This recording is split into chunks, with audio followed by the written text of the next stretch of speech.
Budget 2025 सभी के ज़बान पर आज सिर्फ निर्मला सीतारमण की वो सभी बजट में पेश की गई कह सकते हैं घोषणाएं चल रही होंगी। हम सबसे पहले बताना चाहेंगे कि आज बजट 2025 निकाला गया है, घोषणा की गई है और इसके साथ साथ बताना चाहेंगे हम कि इस बजट के अंतर्गत क्या कुछ खास रहने वाला। लेकिन सबसे पहले कहीं ना कहीं हमारे जो आम जनमानस है उन्हें लेकर के एक बहुत बड़ी घोषणा की गई है। हम बताना चाहेंगे कि 12 लाख तक जितने भी लोग इनकम करते हैं ईयरली उन पर कोई टैक्स नहीं लगेगा। बिल्कुल आप सब सही सुन रहे हैं, ये आम जनता के लिए ये जो बजट पेश किया गया है ये सबसे बड़ी खबर है आम जनता के लिए कि 12 लाख तक का जो भी इनकम कर रहे हैं ईयरली अर्थात एनुअली वार्षिक रूप से उन पर कोई टैक्स नहीं लगेगा। वहीं यदि बिहार की बात करें तो बिहार के लिए बल्ले बल्ले देखा जा रहा है। इस बार बंगाल के लिए कुछ खास नहीं है, लेकिन बिहार के लिए क्या कुछ खास है हम उस पर भी ज़रूर नज़र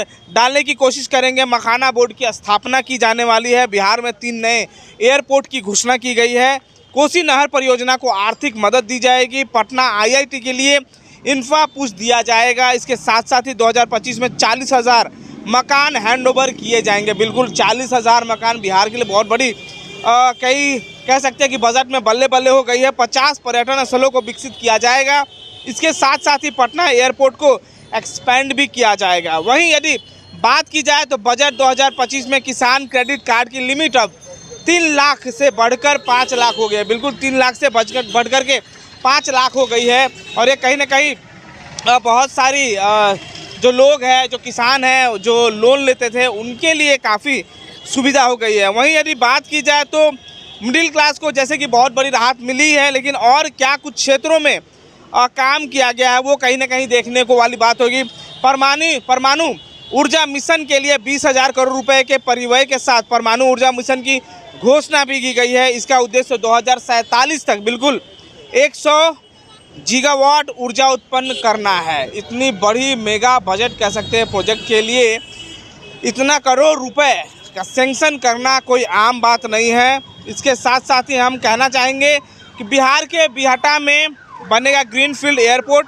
वित्त मंत्री निर्मला सीतारमण ने ये बयान दिया है या फिर कह सकते हैं घोषणा कर दी है। इसके साथ साथ हम बताना चाहेंगे कि देखिए इंडियन पोस्ट ग्रामीण अर्थव्यवस्था को सशक्त बनाने में भी मदद करेगा इस बार का जो आम बजट है 2025 का।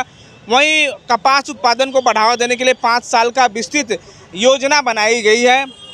खेती के लिए एक नई योजना धन धान्य कृषि योजना की घोषणा की गई है।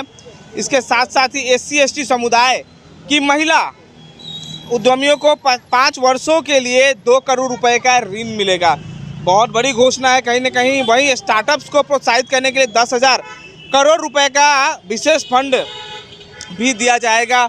और बहुत से जो आम लोग हैं उनके लिए कहीं ना कहीं वो जो आम लोग खोजते हैं कि उनके लिए क्या है, तो उनके लिए यही एक विशेष है कि उन्हें 12 लाख तक का यदि इनकम होता है तो उन्हें कोई भी किसी प्रकार का टैक्स नहीं दिया जाएगा। हम साफ साफ कहना चाहेंगे।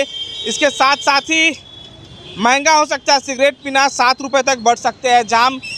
इसके लेकर के भी कहीं ना कहीं बहुत सारी अटकलें लगाई जा रही थी। लेकिन इन सब विषयों को जानते हुए हम कहना चाहेंगे कि भारत को कहीं ना कहीं सशक्त करने के लिए जो घोषणाएं की गई है, तो जैसे कि लगातार हम आम बजट 2025 की जो घोषणाएं की गई है मुख्य रूप से उससे लेकर के आप सभी के समक्ष आए थे। फिलहाल मैं चंदन सिंह मेरे साथ मौजूद थी मनीषा सिंह।